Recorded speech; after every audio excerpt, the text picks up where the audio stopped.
Have you ever wondered what hell is truly like? Not just fire and brimstone, but a complex, structured realm of divine justice?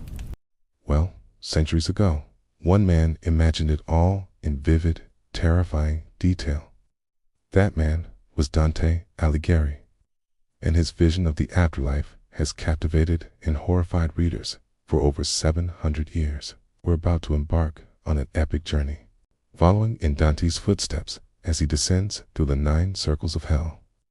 From the unbaptized in Limbo to the treacherous depths where Satan himself is imprisoned.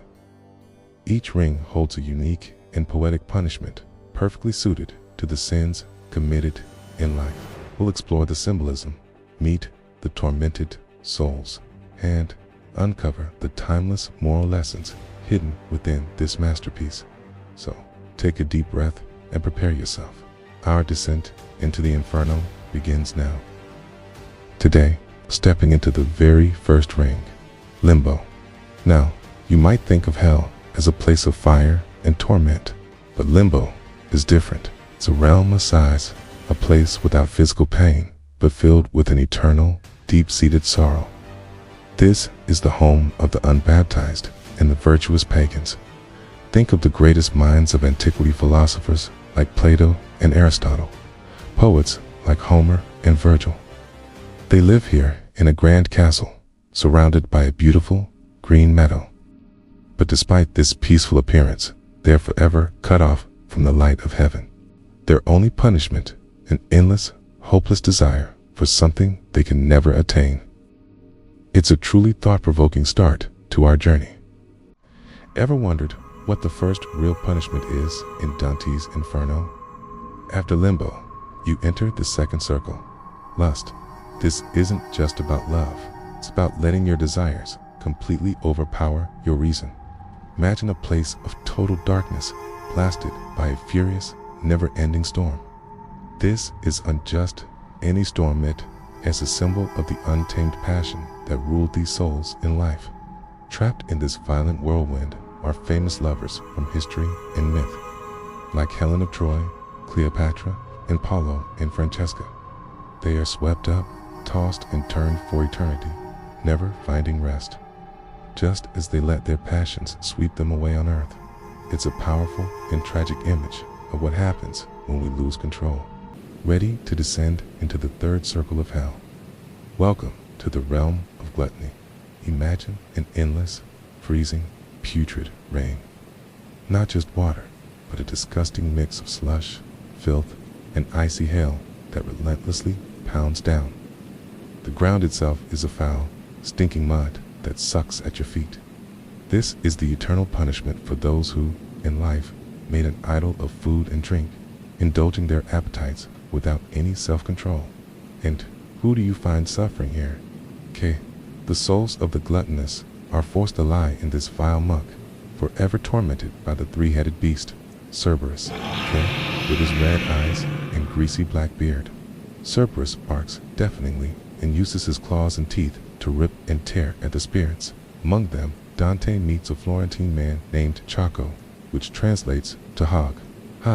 Who's known for his excessive eating and now pays the price in this disgusting, eternal storm. It's a grim reminder of where unchecked appetites can lead. Stay tuned as we explore the next circle. Alright, let's descend into the fourth circle of hell, the one reserved for the greedy. Imagine a vast, bleak plain, eternally gray and gloomy.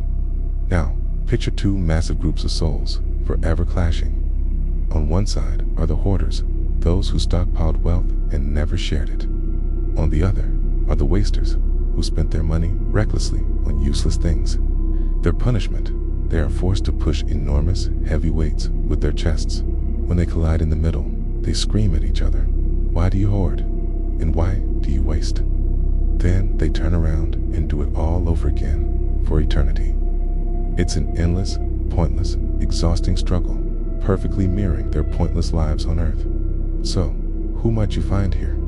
Think of any figure known for their extreme avarice or lavish, wasteful spending. Maybe even historical figures like the famously wealthy Marcus Crassus of Rome. It's a grim reminder to find balance in our own lives. Comment who you think would be in this circle. Next on our journey through the Inferno. Now we descend into the murky depths of the fifth circle, the circle of wrath. Imagine a vast, foul swamp. The river Styx itself, bubbling not from heat, but from the anger of the souls trapped within. This isn't just about losing your temper. This is for those who let rage consume their lives. In the stinking mud, you'll see the wrathful, endlessly fighting each other. They bite, they tear, and they strike with every part of their bodies, locked in an eternal, pointless battle. But there's another group here, the sullen. They're submerged beneath the black water, sighing and gurgling, creating the bubbles you see on the surface.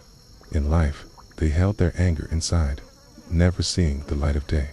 Now, they are forever denied the light, trapped in the gloom. It's a terrifying reminder of where unchecked anger can lead. Stay with us as we continue our descent.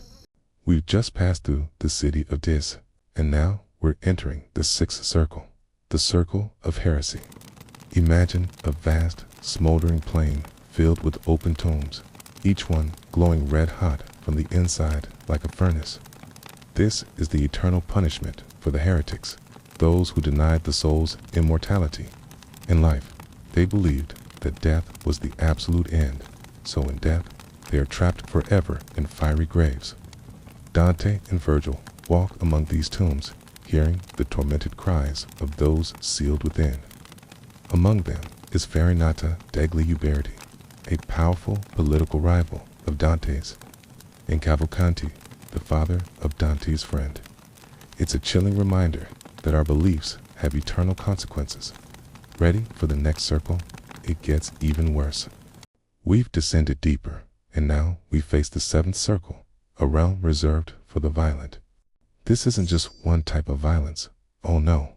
Dante splits this circle into 3 rings, each punishing a different form of brutality. First, we encounter those violent against their neighbors' tyrants and murderers. Submerged in a river of boiling blood, Phlegethon, centaurs patrol the banks, shooting arrows at anyone who dares to rise too high. Next are the suicides, those violent against themselves, transformed into gnarled, thorny trees. Finally, we find the blasphemers, sodomites, and usurers, those violent against God, nature, and art. They suffer on a burning desert under a rain of fire. The consequences here are absolutely dreadful, fitting seamlessly with the severity of their wrongdoings. Alright, let's descend deeper into Dante's Inferno, into the 8th circle, fraud. This isn't just any old lie. We're talking about complex, malicious deception. Dante splits this massive circle into 10 stone ditches, called the malbolge, or evil pouches, each punishing a different type of fraudster. Think of it as a stadium of sinners. In one ditch, you'll find seducers and panderers being whipped by demons. In another, flatterers are submerged in a river of human waste. Pretty gross, right? Hypocrites are forced to wear heavy, lined cloaks that are gilded on the outside, looking beautiful, but weighing them down forever. And for the sewers of discord, who tore people apart in life, they are eternally torn apart themselves by a demon with a sword. It's a terrifying and intricate vision of justice. What do you think of these punishments? We've journeyed through the Inferno, descending circle by painful circle.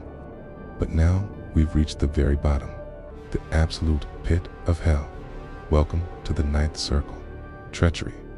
This isn't a place of fire and brimstone like you might imagine. No, it's a frozen wasteland, a vast, icy lake called Cocytus. Here, souls are trapped in the ice, their punishment perfectly matching their sin. Those who betrayed their family are frozen up to their necks, their tears turning to ice, sealing their eyes shut. Those who betrayed their country are frozen deeper, and those who betrayed their guests are frozen on their backs, their tears creating a crystal mask over their faces. At the very center, encased in the ice, is the ultimate traitor himself, Lucifer. This is the final, chilling destination for the worst sinners in Dante's vision. Thanks for watching our journey through the Inferno. Don't forget to like and subscribe.